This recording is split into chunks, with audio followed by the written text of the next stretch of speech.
Hi friends, welcome to my channel. ఈరోజు నేను curry అవసరం లేని వెజ్ బిర్యానీ చూపిస్తాను. చాలా బాగుంటుంది టేస్ట్. ఒక పెరుగు చట్నీ, ఒక కోడిగుడ్డు ఉంటే సరిపోయిద్ది. అన్నం మొత్తం తినేయచ్చు. దీనికి కర్రీ అవసరం లేదు. ఒకసారి సింపుల్గా ఇలా బిర్యానీ తినాలనిపించినప్పుడు చేసుకుంటే చాలా బాగుంటుంది. దీనికి కావాల్సిన పదార్థాలు: బీన్స్, బీట్రూట్, ఆనియన్స్, పచ్చిమిర్చి, క్యారెట్స్, బంగాళదుంపలు, టమాటా, పుదీనా, కొత్తిమీర. మసాలా కోసం లవంగ, పట్ట, మరాఠీ మొగ్గ, షాజీరా, చెక్క, బండ పువ్వు.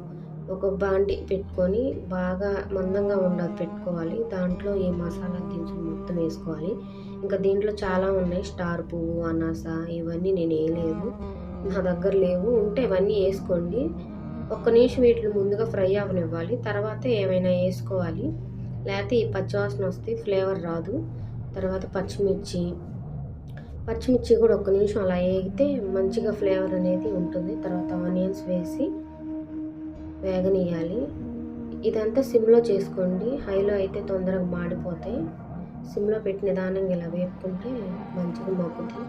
కొంచెం ఉల్లిపాయలు అనేది కలర్ చేంజ్ అయ్యాక అల్లం చిన్నులపాయ పేస్ట్ వేసుకోవాలి. చాలా తక్కువే వేసుకున్నాను నేను, ఎందుకంటే ఇంట్లో మసాలా తినకూడదు, సోనీ ఉన్నాడు తినకూడదు కదా, కొంచెం వేసాను. వేగాక పుదీనా ఎక్కువ వేసుకుంటే బిర్యానీకి మంచి ఫ్లేవర్ అనేది వచ్చింది.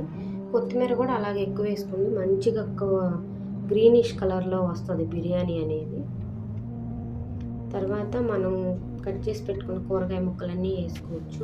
మన ఇష్టం, ఏమైనా వేసుకోవచ్చు. దీంట్లో ఇంకా పచ్చి బఠానీ లేదంటే మొక్కజొన్న ఏవైనా వేసుకోవచ్చు. నా దగ్గర ఉన్నాయి, వేసుకోవచ్చు.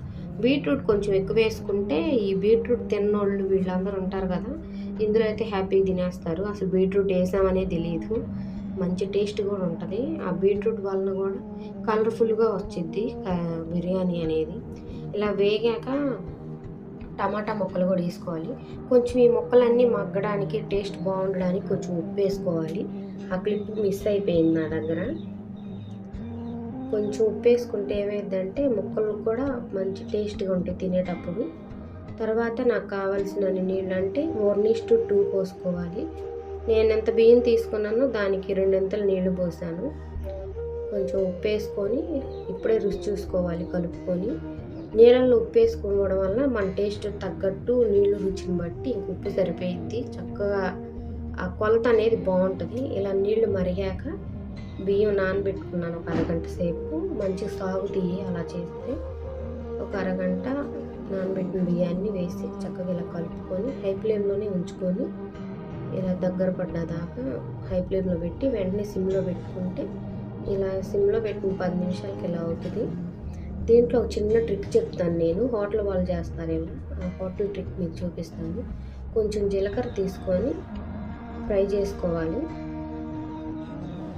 నేను ఇందులో ధనియాల పొడి అవేం వేయలేదు.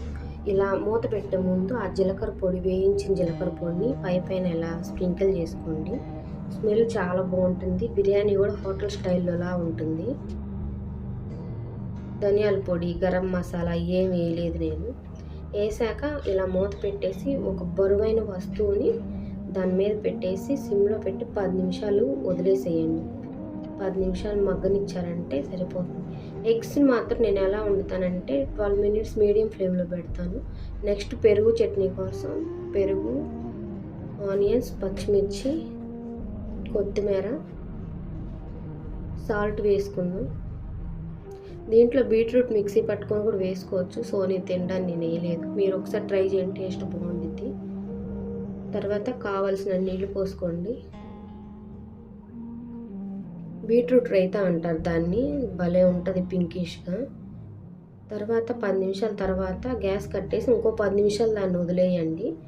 అప్పుడు మంచిగా బియ్యం పొలుకు అనేది లేకుండా మెతుకు బాగుంటుంది. విడివిడిగా కూడా వచ్చేది బిర్యానీ అనేది. ఎప్పుడైనా సరే మనం గ్యాస్ కట్టేశాక ఒక 10 నిమిషాలు కనుక దించేట ముందు ఓపెన్ చేయకుండా ఉంచితే మూత, ఆ రైస్ కూడా మొత్తం ఈవెన్గా కుక్ అవుతుంది, బాగుంటుంది. పెరుగు చట్నీ ఎగ్తో సర్వ్ చేసుకుంటే బాగుంటుంది. విక్కీ తింటున్నాడు, చాలా నచ్చిందంట విక్కీకి.